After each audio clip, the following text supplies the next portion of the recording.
శ్రీమాత్రే నమ. జై గురు దత్తాత్రేయ నమ. ఈ వీడియోలో మనం వృషభ రాశి వారికి ఏప్రిల్ 5 నుంచి 11 మధ్యలో జరగబోయే వార ఫలాలు పరిశీలిద్దాం. ఏదైనా వృషభ రాశి వారు ఈ వారం ఏదో ఒక అదృష్టాన్ని, శుభవార్తని వినడం జరుగుతూ ఉంటుంది. ప్రధానంగా మీకు ధనస్థానంలో గురువు ఆల్రెడీ ఉండడం జరిగింది.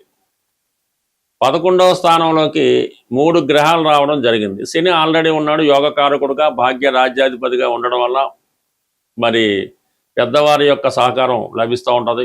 ఇక రవి అక్కడ కలిసాడు. మీకు చతుర్థాధిపతిగా ఈ సూర్యభగవానుడు లాభస్థాన సంచారంలో మీకు మాతృ సౌఖ్యం లభిస్తూ ఉంటుంది.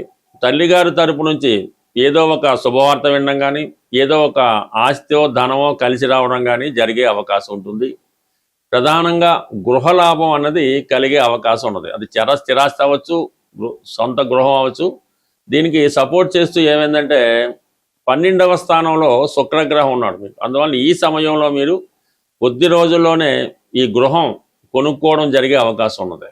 ఒకవేళ గృహం కొనుక్కోని పక్షంలో ఆల్రెడీ గృహం ఉన్న వాళ్ళకి ఒక ఖరీదైనటువంటి వాహనం కొనుక్కునే అవకాశం ఉంటుంది. లేదంటే ఏదన్నా మీ కుమార్తెకి వైభవంగా వివాహం చేయడం కానీ, పెద్ద మొత్తంలో సంతానం కొరకు ఖర్చు పెట్టడం కానీ, ఏదో ఒక శుభకార్యం చేస్తారు, ఏదో ఒక ఎసెట్ అన్నది సమకూర్చుకుంటారు. రవి లాభస్థానంలో ఉండడం వలన రుణ సౌకర్యం సులభంగా లభిస్తుంది, ప్రభుత్వ సహకారం లభిస్తుంది, ప్రభుత్వ పథకాలు మీకు అనుకూలంగా వస్తాయి. దీంతో పాటుగా కుజుడు సప్తమాధిపతిగా, కుజుడు లాభస్థానం అంటే ఆటోమేటిక్గా వివాహం అంటే వ్యక్తిగతంగా మీరు వివాహం కొరకు ఎదురు చూస్తుంటే 100కి 100 పాళ్ళు మంచి సంపాదన పరురాలు, మంచి బ్యాక్గ్రౌండ్ కలిగి ఉన్నటువంటి అమ్మాయి అయితే మీరు అమ్మాయి అయితే అబ్బాయి మీకు వివాహ ప్రయత్నం నెరవేరి వివాహం జరిగే అవకాశం ఉంటుంది. అలాగే భూములు, స్థిరాస్తులు కలిసి వస్తాయి. అన్నదమ్ములు సహకరిస్తారు. ఆల్రెడీ మీరు స్త్రీ అయి ఉంటే మీ భర్త గారికి ఒక మంచి ఉద్యోగం రావడం కానీ, వారి యొక్క సంపాదన పెరగడం కానీ, చేస్తున్న ఉద్యోగంతో పాటు అదనపు ఆదాయం లభించడం కానీ జరిగే అవకాశం ఉంది. అంటే మొత్తం మీద 3 గ్రహాలు 11వ రావడం మామూలు విషయం కాదు. ఇవన్నీ కూడా మంచి ధనలాభం ఇవ్వడంలో మాత్రం చాలా మంచి ప్లానెట్స్ ఇవి. ధనయోగాన్ని కలిగించడంలో చాలా ముందుంటాయి మాట. తొందరగా ఫలితం ఇస్తూ ఉంటాయి. ఈ రవి ప్లస్ కుజుడు ఎప్పుడు కూడా స్పీడ్గా ఫలితాన్ని ఇచ్చేస్తూ ఉంటాడు. శని కొద్దిగా ఆలస్యం చేసినా కూడా అది ఒక విధంగా ఉంటుంది. మొత్తం మీద 3 గ్రహాలు లాభస్థానంలో ఉండడం, ఈ లాభాధిపతి గురువు మీకు ధనస్థానం, ఇవన్నీ కూడా జాతకానికి ధనయోగం, ఏదో ఒక శుభకార్యం ఈ సమయంలో జరుగుతుంది. ఇక ప్రధానంగా బుధుడు ధన పంచమాధిపతి బుధుడు దశమస్థానం. ఈ వారం అంతా దశమస్థానంలో బుధగ్రహ సంచారం.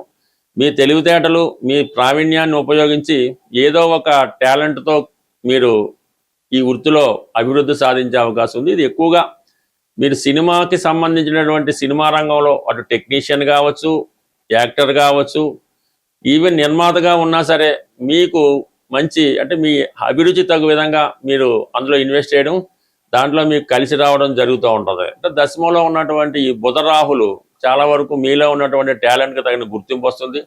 అదనపు ఆదాయం కొరకు మీరు చేసే ప్రయత్నాలు ఫలిస్తూ ఉంటాయి.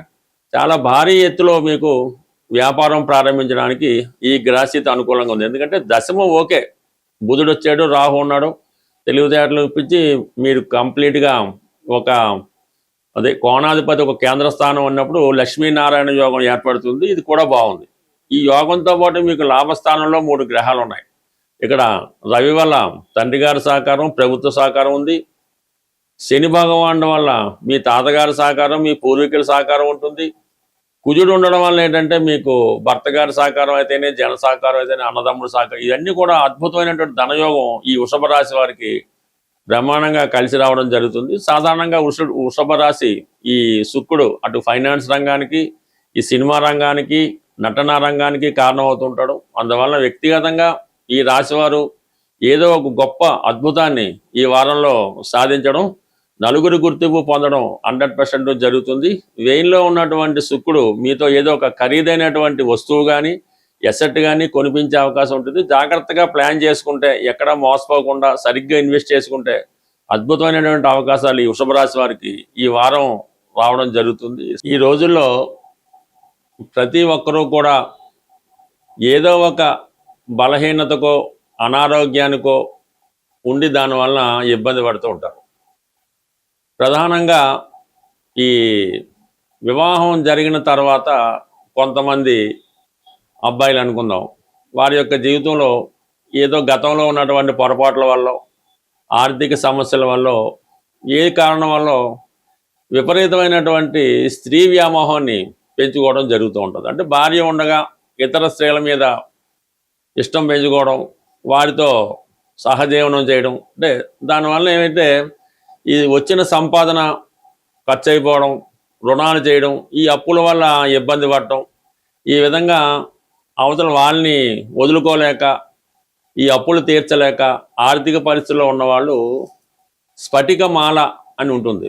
ఈ స్ఫటికమాల ధరించడం వల్ల ముందుగా ఏంటంటే ఈ స్త్రీ వ్యామోహం నుంచి బయటపడడం జరుగుతూ ఉంటుంది. అలాగే ఖర్చులు కూడా అదుపులోకి రావడం జరుగుతూ ఉంటుంది. అంటే సాధారణంగా అందరికీ తెలిసే ఉంటుంది ఈ స్ఫటికమాల అన్నది ఈ విధంగా ఉంటుంది. దీనికి ఎటువంటి నియమాలు అవి లేకుండా చక్కగా ఈ స్ఫటికమాల ధరించడం వల్ల ఈ మనసులో ఉన్నటువంటి ఈ కోరికలు, అంటే ఈ విపరీతమైన కోరికలు, ఈ సెక్స్ మీద వ్యామోహం, ఈ చాలా వరకు జరిగి భార్య నుంచి అనురాగం కలిగించే అవకాశం ఉంటుంది. దాని తర్వాత ప్రధానంగా ప్రస్తుతం ఇప్పుడు అందరికీ అందుబాటులో ఉన్నది కరుంగిలిమాల. అంటే ఇంకా అది చదువు పూర్తయిన నిరుద్యోగులు అవ్వచ్చు, ఆల్రెడీ కొంతకాలం పాటు వ్యాపారం చేసి నష్టాల్లో ఉండవచ్చు కావచ్చు, ఎక్కువగా రియల్ ఎస్టేట్ రంగంలో ఉన్నవాళ్ళు. హైదరాబాద్ లాంటి పెద్ద పెద్ద సిటీలో ఇంచుమించుగా ప్రతి 10 మందికి ఒక ముగ్గురు రియల్ ఎస్టేట్ రంగంలో ఉంటారు. సో వాళ్ళకి ఈ మధ్యకాలంలో ఉన్నటువంటి ఇబ్బందులు చాలా ఇబ్బంది పెడతా ఉంటాయి. అటువంటి వారు ఎవరైతే ధన సంపాదన లేక ఇబ్బంది పడుతున్నారో వారు కరుంగలిమాల, అంటే ఇప్పుడు అందరూ ధరిస్తున్నారు, దానివల్ల మీకు విపరీత ధైర్యం వస్తుంది, కాన్ఫిడెన్స్ పెరుగుతూ ఉంటుంది. మరి సాధారణంగా ఈ ఒరిజినల్తో కూడుకున్నటువంటి కరుంగలిమాల విధి విధానంగా పూజ చేయించి మీకు అనుకూలమైన నక్షత్రం రోజు ధరించడం వల్ల ఈ కరుంగలిమాల బ్రహ్మాండంగా ప్రభావం చూపుతూ ఉంటుంది. మరీ పెద్దది కూడా అక్కర్లేదు, ఈ మాత్రం సైజులో ఈ కరుంగలిమాల ధరించడం వల్ల నెమ్మదిగా ఈ నిరుద్యోగ సమస్య లాంటిది ఏమన్నా ఉంటే అది సాల్వ్ అవుతుంటుంది, ధన సంపాదన పెరుగుతుంది, కుటుంబంలో గౌరవం కలుగుతూ ఉంటుంది. ఇక ప్రధానంగా మూడోది ఏంటంటే అనారోగ్య సమస్యలు. అంటే సాధారణంగా ఇది కొద్దిగా పెద్ద ఏజ్ ఉన్న వాళ్ళు, 40-50 ఏజ్ దాటిన వాళ్ళు, ఎక్కువగా స్త్రీలు అవ్వచ్చు పురుషులు అవ్వచ్చు, ఈ అనారోగ్య సమస్యలతో బాధపడుతూ ఏదో ఒక ఇబ్బంది పెడతా ఉంటుంది. అలాగే కొంతమంది పిల్లలు తొందరగా మాటలు రాకపోవడం, కొద్దిగా చెప్పింది అర్థం చేసుకోలేకపోవడం, ఒక విధమైన ఆర్థరైటిస్ ప్రాబ్లం లాంటిది ఏదో జరుగుతూ ఉంటుంది. అటువంటి చిన్నపిల్లలు ఏమైనా ఎదుగుదల లోపం ఉన్నా, తెలివితేటలు లేకపోయినా, పెద్దవాళ్ళ అనారోగ్య సమస్యలతో ఉన్న చిన్న సైజులో ఉన్నటువంటి రుద్రాక్షమాల, ఇది ఒరిజినల్ అంటే కొద్ది రేట్ ఎక్కువ ఉంటుంది. ఇటువంటి రుద్రాక్షమాలని ధరించడం వల్ల అనారోగ్య సమస్యలు బాగుంటాయి, పిల్లల్లో కూడా తొందరగా ఎదుగుదల, మాటలు రావడం, తెలివితేటలు గ్యాప్ వస్తూ ఉంటాయి. ఇవి సాధారణంగా మీరు ఏదైనా ఒరిజినల్గా ఉన్నటువంటి షాప్లో తీసుకొని విధి విధానంగా దానికి అభిషేకం అది చేయించుకొని మీకు అనుకూలమైన తారాబలం చూసుకోవాలి. ఇంపార్టెంట్, మనం ఏదన్నా ఒక తారాబలంలో ధరిస్తేనే దాని ప్రభావం ఉంటుంది. అది సాధారణంగా కొన్ని విషయాలకి సాధన తార, క్షేమతార, సంపత్తార, ఇటువంటి తారాబలం చూసుకొని ఆ తారాబలం ఉన్న రోజు మీరు ధరించడం వల్ల చాలా వరకు అది పనిచేస్తూ ఉంటుంది. అయితే కొన్ని నియమాలు కూడా 100% పాటించవలసి ఉంటుంది. కరుంగిలిమాలకి పాటించాలి, ఈ స్ఫటికమాలకి పాటించాలి, అలాగే రుద్రాక్షమాలకు కూడా. అంటే ఏదో ఒక శక్తి ఆ రుద్రాక్షమాలను, కరుంగిలిమాలను ఏదో ఒక మాలని ఆవహించి ఉంటుంది. దాన్ని మనం సంతృప్తిపరచాలంటే కొన్ని నియమాలు, కొన్ని కావాలంటే కొన్ని వదులుకోవాలి. అలా వదులుకోవడానికి సిద్ధపడిన వారే ఇటువంటి మాలలు ధరించడం వల్ల మీకు తొందరగా మేలు కలుగుతుంటుంది. అంటే వ్యాపార ఉద్దేశంతో చాలామంది ఇది ఏం పర్వాలేదు, రుద్రాక్ష ధరించవచ్చు, మందు తాగొచ్చు, ఏం పర్లేదని చెప్తూ ఉంటారు. అందువల్ల అటువంటివి ఏమి నమ్మకుండా మీరు ఈ దైవ బలాన్ని పొందాలి. ఇటువంటి తాంత్రిక వస్తువులు లాంటివి కూడా ధరించడం వల్ల మంచి ఫలితం పొందే అవకాశం ఉంటుంది. స్వస్తి.